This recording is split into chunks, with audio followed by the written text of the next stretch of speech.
is CTV News. Good evening and thanks for joining us. After years of decay, the wrecking ball is finally coming for some of the Ambassador Bridge Company's derelict homes in West Windsor. But residents say the damage to their neighborhood was done long ago. CTV's Robert Lothian has been in the West End tonight following this story. Robert, how do residents feel? Travis, residents have watched these homes slowly slip beyond repair over decades. So removing the eyesores of rotted wood and boarded up windows is certainly welcomed. But not all feel that the move is necessarily a win for the neighborhood or for Windsor. Once a bustling neighborhood in Windsor's West End, longtime resident Lou Dreesen says Edison Street stood out. One of the nicest areas in the city of Windsor. Change began about 20 years ago when Dreesen says owners of the Ambassador Bridge bought homes across the street. So everybody moved out from that side of the street and the houses were boarded up. Decades later and barely standing, the city is now ordering the homes to be torn down. These are some of the 16 West End homes to receive emergency demolition orders in recent weeks. What they've done is basically they've allowed them to erode, and I think that they represent really what the Canada Transit Company really is, and that's really not a partner for anyone in particular aside from themselves. Former Windsor West MP Brian Massey says they were speculative purchases for planned developments.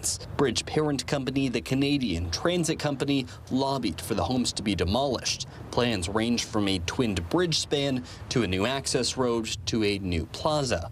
Failed and delayed efforts all coming at a cost to the neighborhood. There's a lack of respect for the neighborhood and for the image of the city of Windsor because this is one of the busiest international border crossings in the world, and yet we have this blight that's here. CTV News reached out to a spokesperson at the Ambassador Bridge but did not hear back by deadline.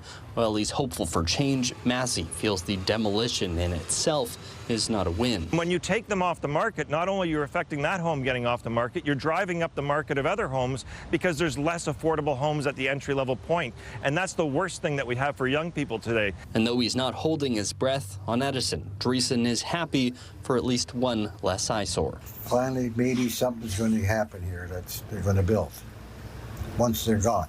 What do you want to see across the street? Some sort of building built for the poor that need housing. The Canadian Transit Company does own other vacant properties in Sandwichtown, which the city's building department says it will continue to monitor. As for those set to be demolished, there's been no indication any new developments will be coming anytime soon. Travis.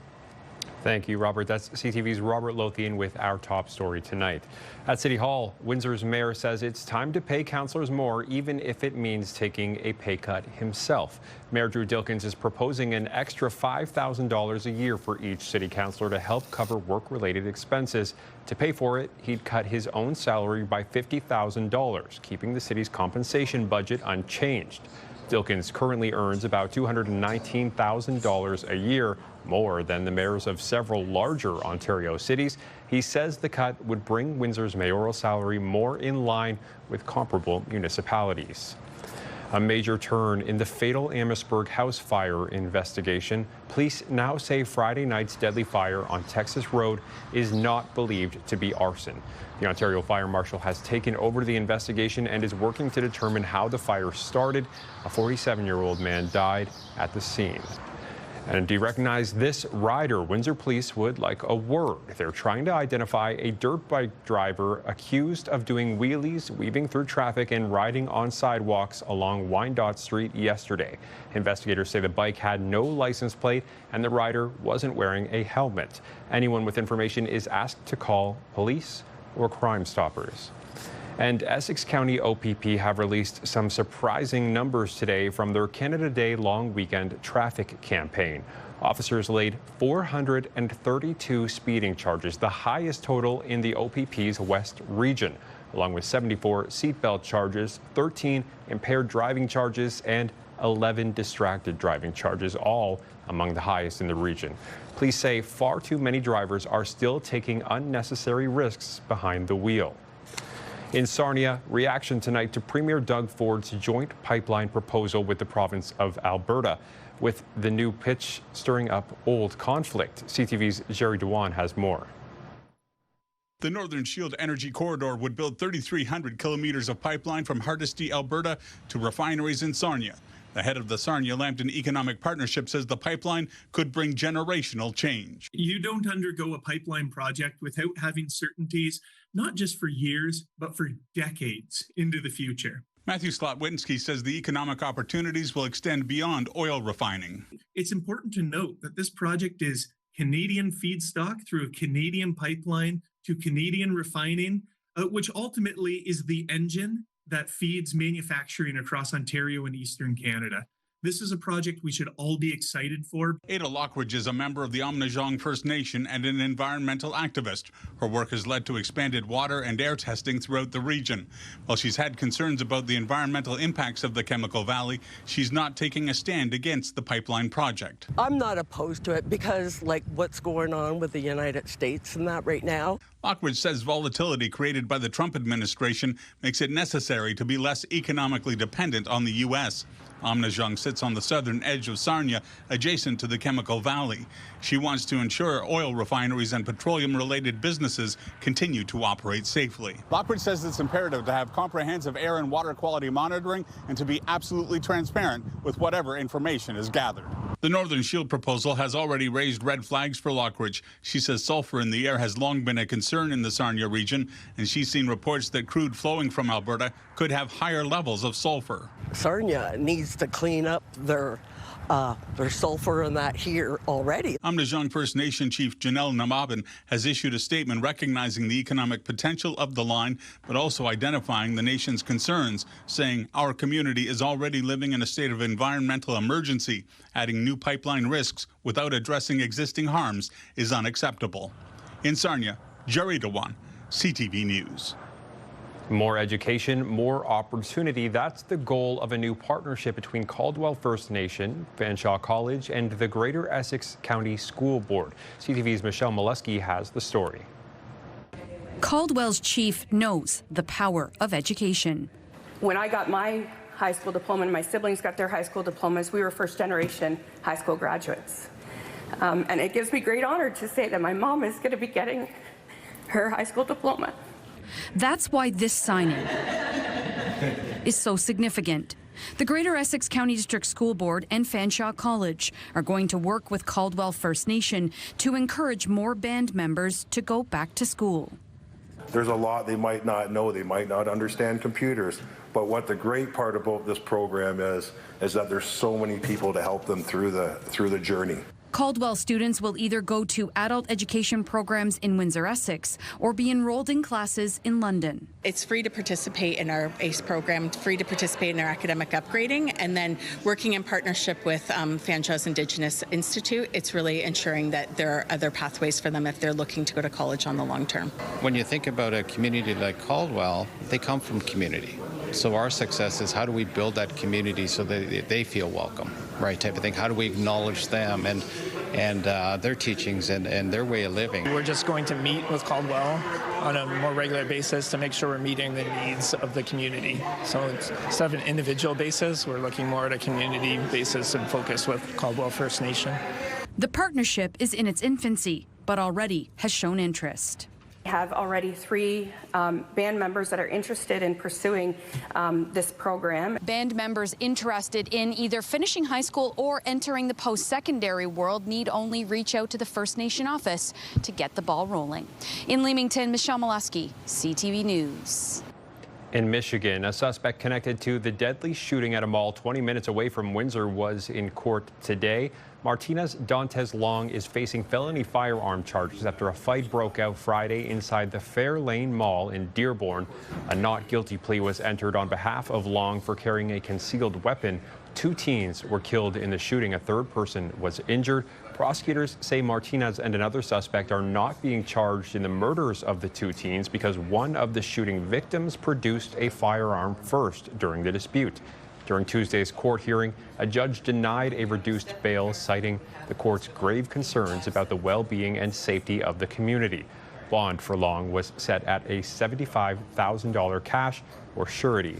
The second defendant, 19-year-old Kanaya Kane, was arraigned from a hospital after reportedly going into labor. Bond for Kane was also set at $75,000 cash or surety. Meantime, 2 Michigan children are dead after a storm-related power outage ended in tragedy. Investigators say a gas-powered generator led to deadly carbon monoxide poisoning. WDIV reporter Pamela Osborne has more. Like many of us, this family was dealing with a power outage after last Friday's storms. You can see the lines are still down here on Executive Drive. Just on the other side of that caution tape is a home where 2 children died in a garage next to a generator. On the 4th of July, a home on Executive Drive became the scene of a horrible tragedy. Sumter Township Police say 2 children, ages 8 and 12, were found unresponsive inside a garage next to a portable generator. First responders made every effort to resuscitate them, but they were already gone.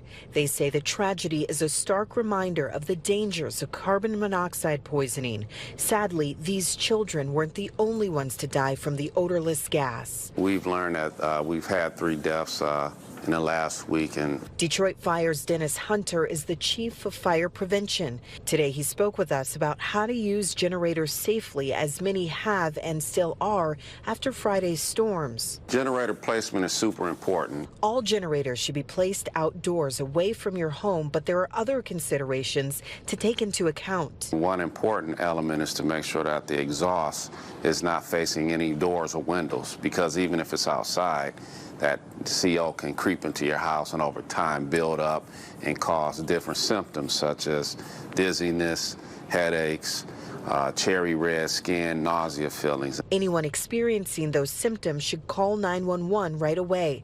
Portable generators also require upkeep. You want to make sure the oil is changed. You want to make sure that the spark plugs are changed and that it's running properly, because if you don't maintain it, it's pushing out even more carbon monoxide. With those storms leaving more than 800 reports of downed trees here in Windsor and many more across the county, help is on the way. Special cleanup efforts are now underway. Windsor starting 2 weeks of extra tree waste pickup, while residents with flood-damaged belongings can also arrange a special collection through 311. Tecumseh and LaSalle are also rolling out their own cleanup programs, with free storm debris disposal also available. You can find all the details over on ctvnewswindsor.ca. Our regular brush pickup is till the end of the month, and we're trying to think of how we can make arrangements to get it off the property. So very pleased that the city's reacting so quickly. The need for addiction recovery has never been greater, according to One Windsor Recovery Center. Now, a major investment is targeting what happens after treatment ends. Here's CTV's Chris Campbell. Brentwood Recovery Home is the Ontario recipient of this year's Rona Foundation Build from the Heart grant, receiving $300,000 to improve its transitional housing program. The money will fund 2 fully accessible 3-bed transitional housing units, a new laundry facility, and a wheelchair-accessible walking trail along the organization's 10-acre campus. The need has never been greater. We've got a wait list that's in the 2 to 3 month range for people to access our services. After completing Brentwood's 90-day residential treatment program, some clients don't have a safe place to live. The transitional housing program allows graduates to remain for an additional 3 to 6 months while rebuilding their lives, reconnecting with family, and returning to work. Officials say the new accessible units will remove barriers for people with mobility challenges. We're not just giving them a 3-month break and giving their families 3 months of maybe peace and restful sleep. We're giving them a better chance at a new life. The National Build from the Heart campaign awards funding to one organization in each participating province. The Rona Foundation says Brentwood's proposal stood out because it aligned with its goal of improving the quality of life for Canadians. The project really stood out. The 2 fully accessible transitional units, as well as the amenities to support the people that would be living in the space, it definitely spoke to us. Construction is already underway. Brentwood hopes to complete all 3 projects well before the end of next year. There's going to be ongoing work. We've got until the end of 2027 to complete all 3 projects. We'll be well before that time. Yeah, we're excited. Officials say stronger long-term recovery means fewer relapses, fewer people returning to the wait list, and fewer demands on emergency rooms and the justice system. Chris Campbell, CTV News. More than $2 million is coming to Windsor to help train the next generation of skilled trades workers and remove some of the biggest barriers to apprenticeships. CTV's Bob Belichico has the details. Today is all about getting our next generation into the skilled trades. The province invested $2.2 million to be shared between Women's Enterprise Skills Training, or WEST, St. Clair College, and the International Association of Bridge, Structural, Ornamental, and Reinforcing Ironworkers to help expand access to apprenticeship training while giving training providers the necessary facilities and equipment to get people into high-demand sectors. So we know we're going to need it, from new nuclear to critical minerals to the new hospital here in Windsor. We're going to need a next generation of skilled trades professionals. So we're supporting groups like West and St. Clair College. Skilled Trades Ontario also introduced a new toolkit designed to help apprentices navigate every stage of their journey from registration to certification. As I have traveled around the province speaking to apprentices and youth, it became abundantly clear that there was a lack of information in one spot. According to CEO Candace White, the toolkit streamlines valuable information into one location in print and electronically. Whether they have a question about how to register, what do they do after they register, how do they get into school, what are the financial incentives that are available. I'm very happy that they're supporting the program and helping women, because it's a lot harder for us to find something, anything, to help us out. SKO also created a toolkit for businesses to help bring on an apprentice and see them through their journey to receiving certification. Students say that is the hardest part of navigating through apprenticeship. You know, part of the biggest barriers for a lot of small employers is just to know what supports are available for you to hire and take on an apprentice. Seeing that they have an entire page and section dedicated to attaining a sponsor is very helpful. That's something that I was struggling with. Nick Hayes, apprentice manager at St. Clair College, says they are trying to create more apprentice opportunities for students, including in the agricultural sector. Our automotive tooling manufacturers are looking at defense. They're looking at household products. I think there's a big switch going on right now, and it's really good for our city. Keep our industry rolling. Bob Belichico, CTV News. CTV meteorologist Gary Archibald has your full weather details coming up in 2 minutes' time. There's a will, there's a way. Still ahead, car thieves keep evolving, so Ford says it's fighting back with a high-tech new weapon. CTV meteorologist Gary Archibald is here with our first look at the weather tonight. And Gary, you worked so hard on the forecast all day, tracking how tomorrow's going to shape up, just for it to turn out to be like a copy and paste of today in the end. You know what? I welcome that. A little bit easier on me, a little less pressure. And, after all, it is summer and people are generally speaking in a warm, receptive mood. I don't think they'll have a problem with me saying tomorrow will be very similar to today. Look at this. Temperatures seasonal, right? Where they should be at this time of the year, a little above, a little bit below in terms of highs and lows. And I think the good news, of course, is that tomorrow morning, in fact, will be quite lovely. It'll be warm but comfortable. Winds are light. Probability of precipitation is very low, less than 10%. I think we're looking good for a great Gulf day because the winds are also light. Why is this happening? Ridge of high pressures holding things at bay. In fact, what we see to the north, right over Sault Ste. Marie due east, is a disturbance on the fringe, the perimeter of this wide, expansive area of high pressure. Meanwhile, there really isn't any substantial rainfall in the next 24 to 48 hours. The overnight temperature, the lowest temperature, technically tomorrow morning between midnight and dawn, about 18, maybe even 19 degrees. That will feel like about 24, 25. So it's mild in the early morning stage, as to be expected. It's July after all. Tomorrow, mostly sunny for the morning. Through the midday, a bit more sunshine, and then mostly sunny in the afternoon. We'll see a high of 31, feeling like 37. So it's going to be warm, some would say hot, and humid no warnings, heat warnings that is, are in play for tomorrow. Thursday and Friday, increase in cloudiness, and there's a likelihood of showers both days, in fact. Cloudy through the end of the work week for most, and then the weekend, conventionally speaking, we're looking at sunshine, high UV. Temperature of 28 degrees Celsius for daytime highs and about 18, 19 degrees for both days. That would be bang on seasonal 4 days from now. Saturday, Sunday look good to be outdoors. Monday, a continuation of sunshine and high UV, 30 expected, and then 32, more sunshine. Mostly sunny on Tuesday. Not a bad looking forecast as we head towards the weekend and beyond. Travis? Thank you, Gary. Ford is showing off new theft deterrents, hoping to thwart tech-savvy thieves. CTV's John Woodward reports. It locks that down. This is an early look at a next-generation car security system. CTV News, among several media outlets, invited to Ford's assembly plant in Oakville to check out a car manufacturer's answer to some $900 million worth of stolen cars across the country last year. It's an arms race. Yeah, absolutely. Yes. So we're really trying to stay one step ahead of thieves. I was invited in part because of a W5 story 2 years ago that demonstrated one theft method, cloning a key with a device we ordered online. It worked on a Ford Escape in the CTV fleet, demonstrating what Peel Police's Greg O'Connor says officers see too much. We do see the cloning of the keys is the primary theft method. Since that story, the device manufacturer has restricted its software. Thefts have dropped from their peak thanks to several other measures. Ford says it's come a long way too.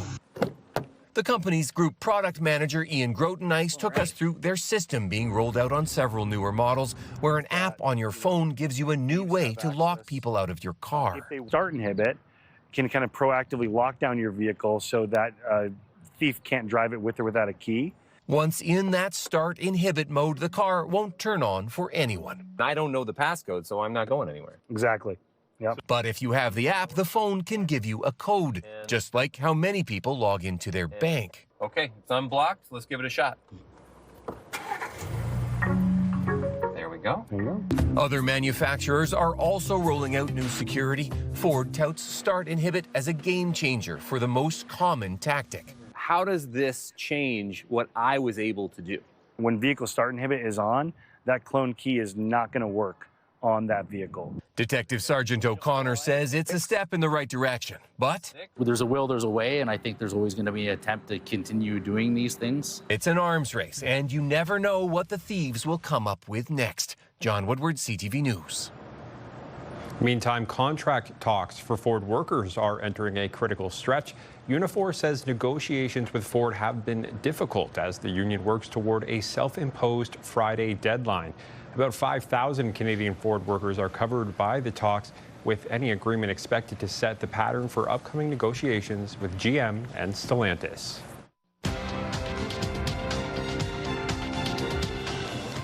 The TSX gained 60 points today, while the Dow fell 131 and the Nasdaq lost 302.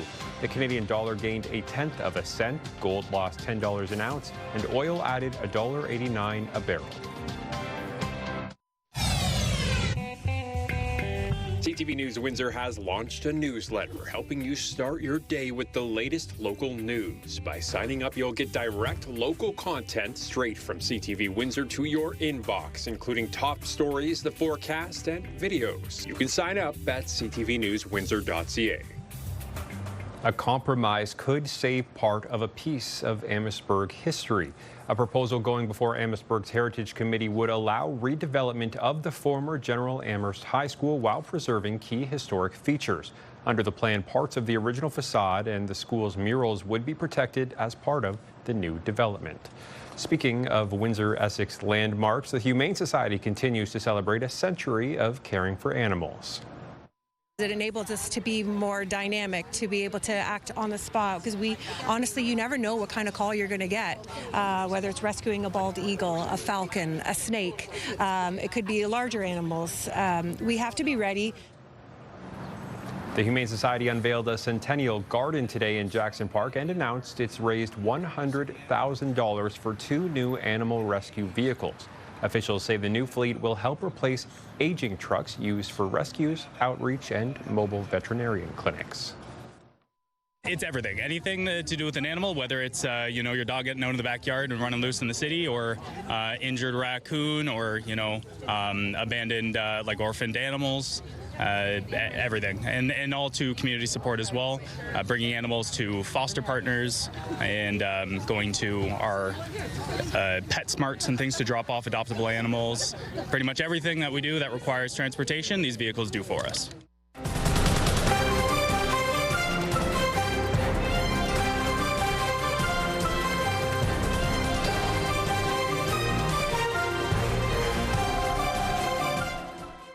CTV meteorologist Gary Archibald is back with a look at the 7-day forecast. Gary, I think people should make their weekend plans now because it's looking pretty beautiful everywhere. It's going to be busy. I think it's going to be lovely. Now, again, the caveat to this story, I don't want to put a damper on the festivities just yet, but high UV, got to take that seriously, of course. Protect your eyes, sunglasses, a good idea, and then enjoy. Take it easy. Tomorrow's going to be warm. 31, feeling like 37 at peak. We'll reach that peak closer to about 4 or 4:30 tomorrow afternoon. And then increasing cloudiness, a good chance of seeing some showers for Thursday and even more cloud and a good chance of seeing morning showers on Friday. Highs of 30 and then 27 respectively. And then it's just sunny through the weekend and to start next week. The temperatures rising from 28 up to 32 between Sunday and Tuesday of next week. You got it? Mental picture, a snapshot. I'm going to jump in, so I don't want to block anything here. It's important you get that information. Wherever you are, enjoy your weather, of course. Have yourselves a good night. Travis? Thank you, Gary. Finally tonight, good news if your summer plans include a trip to Caesars Windsor. After years of phased construction, the casino's 6-level parking garage is finally fully open again. The project included new pavement, paint, and signage, and the timing couldn't be better with a busy summer lineup of concerts now underway. That's our time for tonight. Hope you'll join us tomorrow. For now, I'm Travis Fortnum. Take care.